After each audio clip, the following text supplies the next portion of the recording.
All right, let's dive into the light show. And it's look at the life and music of Ofra Haza. 23rd of February is going to be 25 years since her passing. So it seemed like a good time to kind of revisit her legacy. Yeah. And yeah, would you say we just jump right into it? Yeah, let's do it. The light show itself is it's pretty unique. It's described as my journey to infinity, a story unfolding across timelines.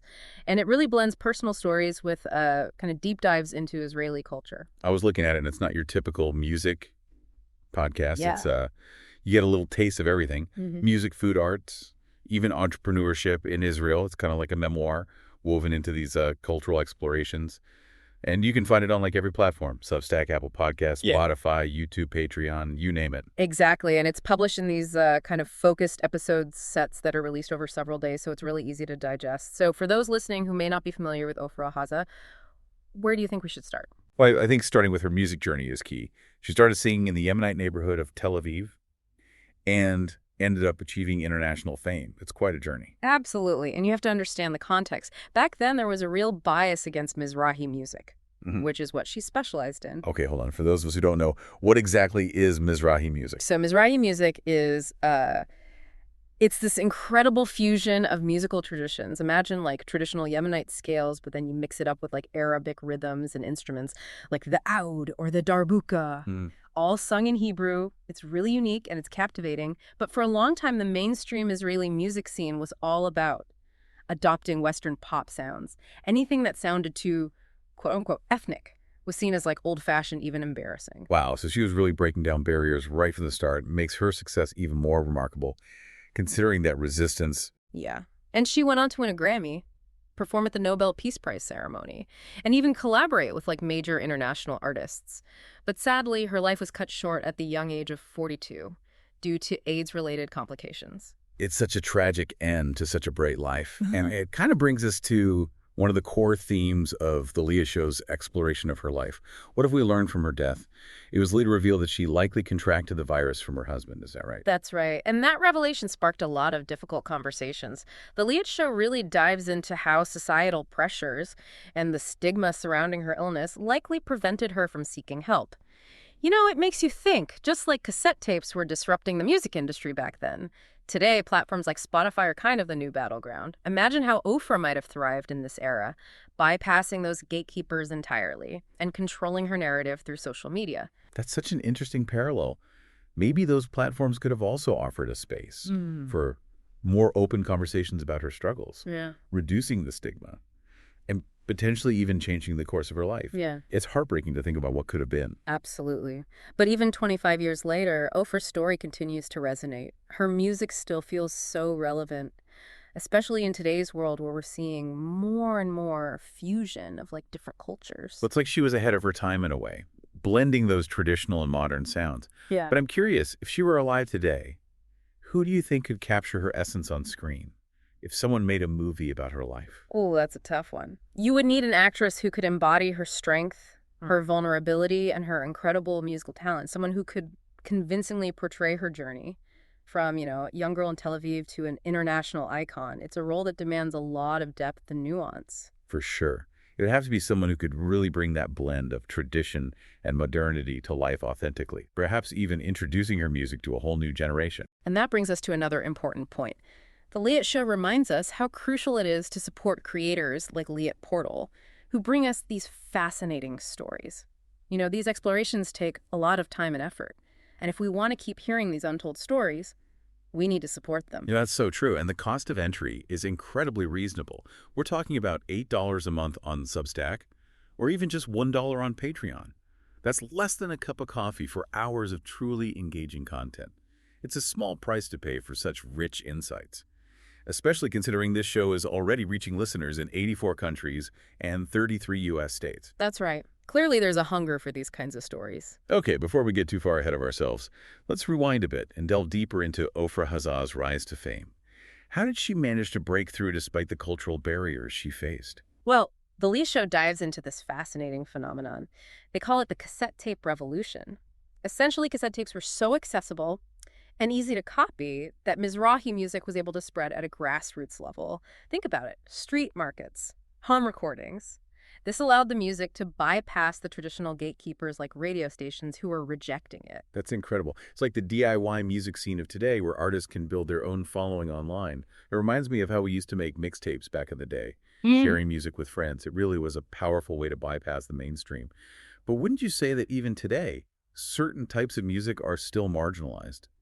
How far have we really come since Orpha's time? That's a really important point. While technology has created new avenues for artists, there's still a lot of work to be done in terms of breaking down those barriers and embracing diverse voices.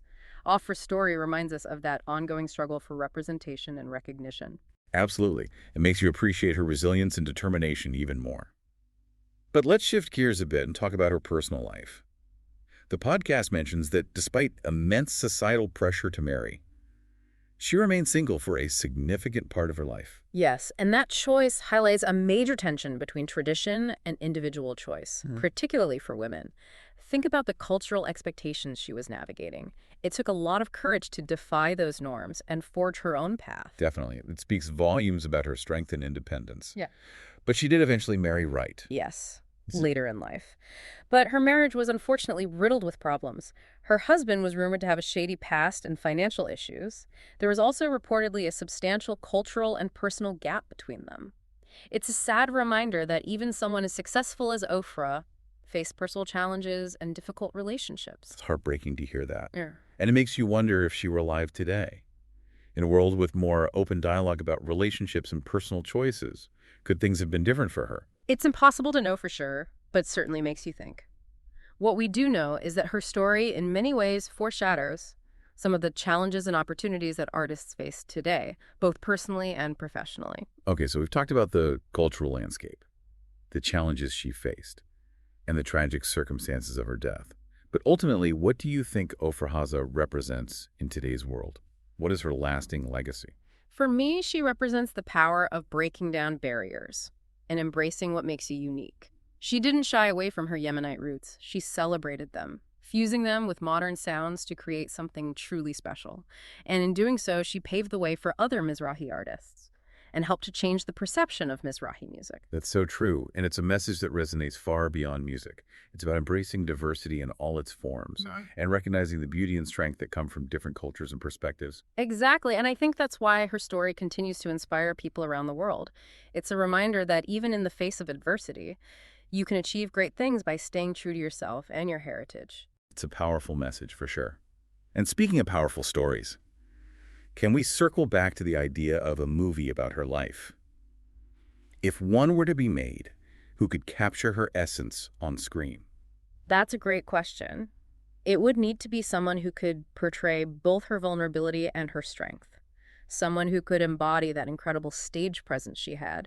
It's a role that would demand a lot from an actress. She was a complex and fascinating woman, and doing her justice on screen would be a real challenge. I agree. It would require a really special talent to pull that off.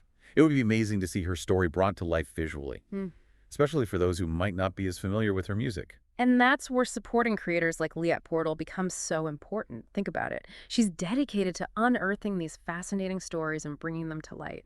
Without that dedication, these stories might remain hidden or forgotten. That's a fantastic point. Yeah. And, subscribing to The Liat Show isn't just about accessing great content.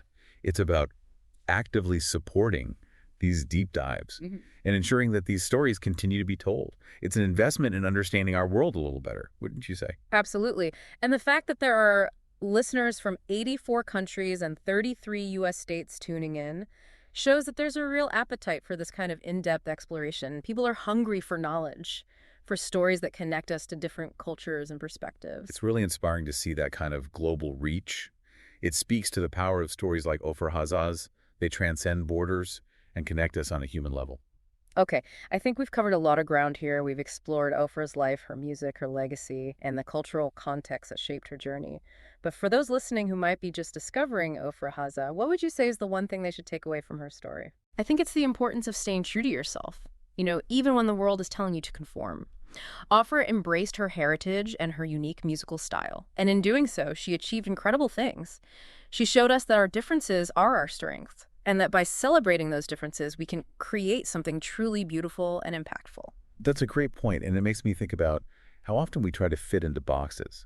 to meet societal expectations, Yeah. even when it means sacrificing parts of ourselves.